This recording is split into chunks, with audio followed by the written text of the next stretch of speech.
Assalamualaikum warahmatullahi wabarakatuh. Kembali lagi di channel INTV, Islam Nusantara TV. Saya akan membahas tentang cerita yang bernuansa Islami. Sebelum lanjut, jangan lupa subscribe terlebih dahulu. Terima kasih. Kisah karomah ulama yang dipotong lidahnya karena gemar bersolawat berikut. Ini merupakan sebuah kisah hikmah yang menunjukkan kepada kita bahwa ternyata bacaan solawat menyimpan sebuah fadilah tertentu. Pada dasarnya bacaan solawat dapat dijadikan sebuah wirid tanpa perlu ijazah tertentu. Karena secara khusus perintah membaca solawat telah terdapat dalam Al-Quran. Pembacaan wirid bacaan solawat sangat begitu mudah karena tidak terikat waktu dan dapat dibaca kapan dan dalam kondisi apapun. Berikut ini merupakan kisah yang dialami oleh seseorang yang gemar membaca solawat. Dikisahkan oleh Al-Maghfurlah Al-Habib Munsir bin Fuad Al-Musawa. Kisah dulu ada seorang penyair hebat dan sangat terkenal yang bernama Syekh Farasdak, di mana Syekh Farasdak selalu asyik memuji Rasulullah dengan lantunan syair solawat. Suatu waktu ketika Syekh Farasdak melakukan ibadah haji, kemudian datang bersiarah ke makam Rasulullah dan membaca kasidah di makam baginda Rasulullah SAW. Ketika itu ada seseorang yang mendengarkan kasidah pujian yang dilantunkannya. Setelah selesai membaca kasidah, orang itu menemui Syekh Farasdak dan mengajak beliau untuk makan siang ke rumahnya. Syekh Farasdak pun menerima ajakan orang tersebut, dan setelah berjalan jauh hingga keluar dari Madinah Al-Munawwaroh, sampailah keduanya di rumah yang dituju. Sesampainya di dalam rumah, perang tersebut memegangi Syekh Farasdak dan berkata, "Sungguh aku sangat membenci orang-orang yang memuji-muji Muhammad dan kubawa engkau ke sini untuk kugunting lidahmu."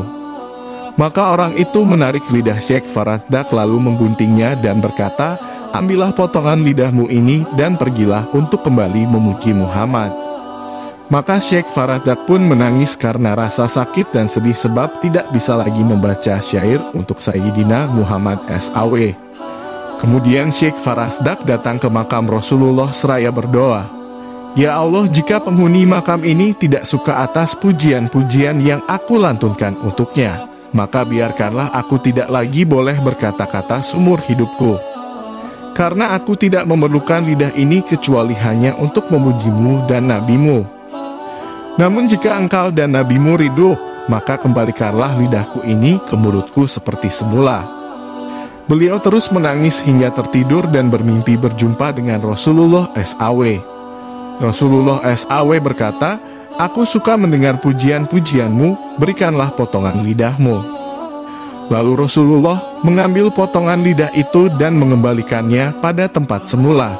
Ketika Syekh Farasdak terbangun dari tidurnya, beliau mendapati lidahnya telah kembali seperti sedia kala, maka beliau pun bertambah dahsyat memuji Rasulullah hingga di tahun selanjutnya datang lagi mensiarahi Rasulullah SAW dan kembali membaca pujian-pujian untuknya.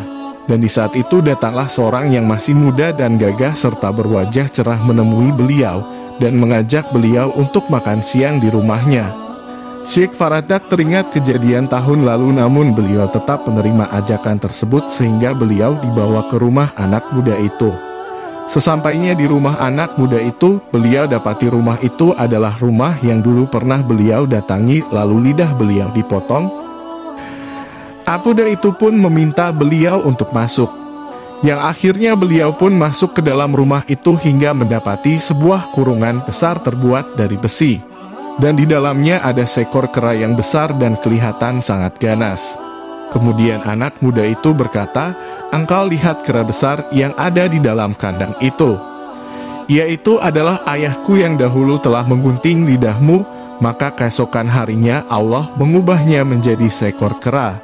Naudzubillah. Dan hal yang seperti ini telah terjadi pada umat terdahulu.